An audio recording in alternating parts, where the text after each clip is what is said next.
पंचायत जो है चुनाव में सबसे अहम सवाल जो होता है वो जनता के बीच पहले हम जाते हैं और जनता के जो सवाल होते हैं उसको हम मुखिया से पूछते हैं, जो प्रत्याशी उनसे पूछते हैं। हम बता दें कि राज भच्ची के हम पंचायत में हैं, भच्ची पंचायत के मुखिया हमारे साथ मणिकांत यादव हैं। मणिकांत यादव पर जो लगातार आरोप है, जो सवाल है, उसका अभी हम जवाब मांगना चाहेंगे। अच्छा मणिकांत जी, बहुत नाम आपका सुना, बहुत आप विधायक तक को परेशान कर रखते हैं, आप जनता को क्या करते हैं? जब विधायक को परेशान कर सकते हैं तो जनता को क्यों? सबसे पहले मैं पत्रकार बंधु को बहुत बहुत धन्यवाद देता हूं जो आप मुझे ये मौका दिए। मैं किसी को परेशान नहीं करता हूं, मैं सबके साथ हूं और मैं जनता के साथ हूं हर वक्त। मैं चाहता हूं कि मैं जो भी जनता हो, ये मेरी पंचायत की नहीं, भच्ची पंचायत की बात नहीं करता हूँ, मैं आवाम बिहार वासियों को कहता हूँ जहाँ भी हो, वो जो भी जनता हो वो अपने अधिकार को समझे। कुछ पब्लिक में ये कमियाँ हैं, मैं महसूस कराना चाहता हूँ उन्हें कि वो अपने अधिकार को अभी तक नहीं समझ पाते हैं। जो भ्रष्टाचारी मैंने 5 साल में पूर्ण रूप से नहीं दूर कर पाया हूँ, मैं पूर्ण कहता हूँ, मैं पूर्ण रूप से नहीं।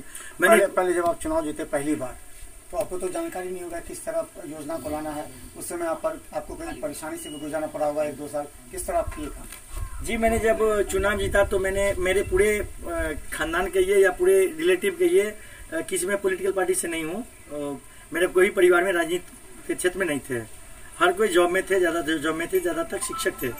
अचानक मैंने पैरा लीगल वॉलंटियर्स लोक अदालत से बैरी थाना में मेरा ड्यूटी था। उसके बाद मैंने राजनीति के क्षेत्र में 2016 में आया।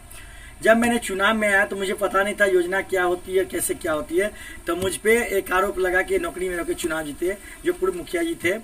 उसके बाद राजनीतिक की साजिश के कारण मेरा मुखियागिरी निरस्त हुआ, 2 साल तक मेरा निरस्त हुआ और मैं आज तक 2021 हुआ, आज तक जो पूर्व मुखिया है उनके द्वारा जो चार्ज दी जाती है आज तक चार्ज नहीं दी गई।